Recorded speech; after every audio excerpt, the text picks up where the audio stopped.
Korban meninggal dunia akibat ulah Metro Mini terus bertambah. Pemprov DKI Jakarta dan Polda Metro Jaya akan menindak tegas Metro Mini yang melanggar aturan dan menyebabkan kematian di jalan raya. Untuk mengetahui informasi terkini, kita langsung bergabung dengan rekan Julita Telaumbanua dan juru kamera Nova Maulana di kawasan Senen, Jakarta Pusat. Ya Julita, apa yang akan dilakukan Dinas Perhubungan DKI Jakarta berkaitan dengan banyaknya supir Metro Mini yang nakal? Oke, Gan, jadi sejak pagi tadi sudah ada apel gabungan yang digelar oleh suku dinas perhubungan Jakarta Pusat bekerjasama dengan pihak kepolisian dan juga melibatkan TNI untuk dapat merazia Metro Mini yang dianggap tidak layak beroperasi di wilayah Jakarta, khususnya adalah Jakarta Pusat. Dan tadi ada 100 personil perhubungan dan juga kepolisian dan TNI sudah berkoordinasi bagaimana razia ini dapat berlangsung di wilayah Gunung Sahari dan juga wilayah-wilayah lain yang ada di Jakarta Pusat seperti Jalan Pramuka. Dan sejak tadi sudah ada sejumlah Metro Mini dan juga Kopaja yang ditahan karena dianggap tidak layak beroperasi.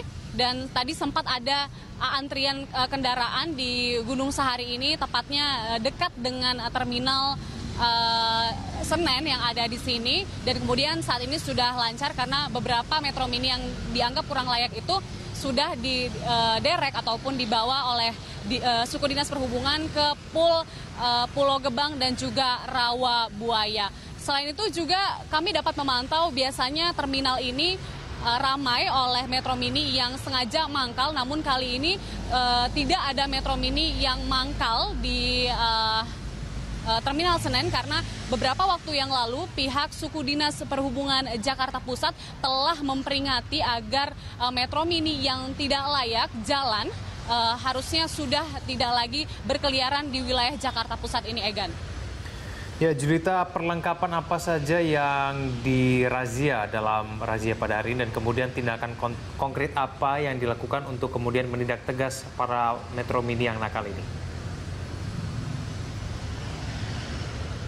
Ya, Egan, untuk mekanisme razia yang dilakukan oleh Dinas Perhubungan yang ada di sini adalah dengan menyetop satu persatu Metro Mini dan Kopaja, yaitu bekerjasama dengan pihak kepolisian seperti yang tadi saya sampaikan. Dan kemudian yang pertama dilakukan adalah mengecek surat-surat dari si supir dan juga angkutannya. Di antaranya surat yang harus ada, yaitu minimum persyaratan sebuah angkutan umum dapat beroperasi, SIM, STNK, kemudian surat izin trayek, kemudian juga buku KIR yang harus dilengkapi. Kemudian jika surat tidak lengkap, maka ini segera ditahan ataupun disita oleh Dinas Perhubungan. Namun jika sudah lengkap akan ke tahap selanjutnya, di mana ini juga menjadi fokus dari Dinas Perhubungan adalah untuk mengecek tahun pembuatan dari angkutan itu sendiri. Di mana untuk tahun pembuatan 2004 ke bawah ini harus segera ditahan ataupun disita oleh pihak Dinas Perhubungan karena dianggap tidak layak lagi untuk beroperasi dari sisi mesin.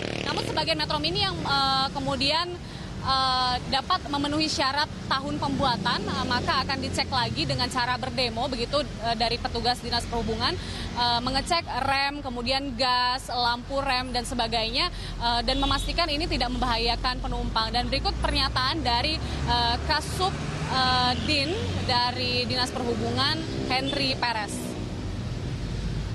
Kita hari ini melakukan pemeriksaan kendaraan angkutan umum yang rutin sebenarnya, tapi stressingnya adalah bus sedang. Nah, bus sedang itu ada 4, Mbak, yaitu Metro Mini, Kopaja, Kopami, sama Kuantas Bima. Ada perintah khusus mungkin dari Pemprov DKI khususnya Gubernur, Pak? Ya, kita sebagai petugas di lapangan sesungguhnya memang selalu mendapat arahan dari pimpinan kita. Jadi saya tidak bisa katakan ini perintah khusus atau tidak, tapi kita tetap bekerja sebagaimana SOP yang sudah ada.